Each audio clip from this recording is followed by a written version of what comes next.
عشان الصورة توضح أكتر وتكون عملية، خلينا نمسك سبب واحد من الأسباب السنوية دي وندرسه بالتفصيل. هنتكلم عن واحد من أكتر الأسباب انتشاراً وفي نفس الوقت للأسف من أقل الأسباب اللي بيتم تشخيصها، وهو علاقة ارتفاع الضغط بالنوم. الحالة دي اسمها طب انقطاع النفس الانسدادي النومي. ويعني ايه الكلام ده؟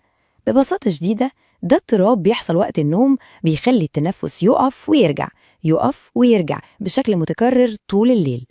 وكل مرة بيحصل كده مستوى الأكسجين في الدم بيقل والجسم بيصحى صحيات صغيرة جدا ممكن الشخص نفسه ما ياخدش باله منها خالص. وهنا بقى المفاجأة الكبيرة. بص على الإحصائية دي مش مجرد صدفة، دي علاقة قوية جدا عاملة زي المراية. حوالي نص الناس اللي عندهم ضغط عالي عندهم كمان انقطاع نفس نومي، والعكس صحيح، حوالي نص الناس اللي عندهم انقطاع نفس نومي عندهم ضغط عالي.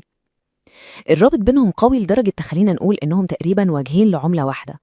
طيب إيه اللي بيحصل بالظبط؟ في العادي وإحنا نايمين المفروض ضغط الدم بتاعنا يقل شوية، يرتاح. لكن في حالة انقطاع النفس كل مرة التنفس بيقف فيها الجسم بيحس إنه بيتخنق، فبيدخل في حالة طوارئ. الجهاز العصبي بينشط والقلب بيضخ أسرع والضغط بيعلى فجأة. تخيلوا بقى السيناريو ده بيتكرر عشرات أو حتى مئات المرات في الليلة الواحدة. النتيجة ظاهرة اسمها عدم الانخفاض، يعني الضغط بيفضل عالي طول الليل والجسم مش بياخد الراحة اللي محتاجها. وهنا يجي السؤال المنطقي والطبيعي جدا، طيب لو المشكلة هي التنفس وقت النوم، يبقى لو عالجناها الضغط هيتظبط صح؟ يعني لو حلينا سبب المشكلة نفسها هتتحل. الإجابة صدقا ممكن تفاجئ ناس كتير. المفاجأة إن الإجابة كانت لأ. الدراسات اللي اتعملت على الموضوع ده وصفت النتائج بأنها مخيبة للأمان. يعني أجهزة العلاج زي السيباب نجحت طبعا في إنها تمنع انقطاع التنفس، لكن لما بصوا على تأثيرها على أرقام الضغط لقوه ضعيف جدا أو شبه مش موجود في أغلب الحالات. طيب ليه كده؟ إزاي نعالج السبب والنتيجة ما تتغيرش؟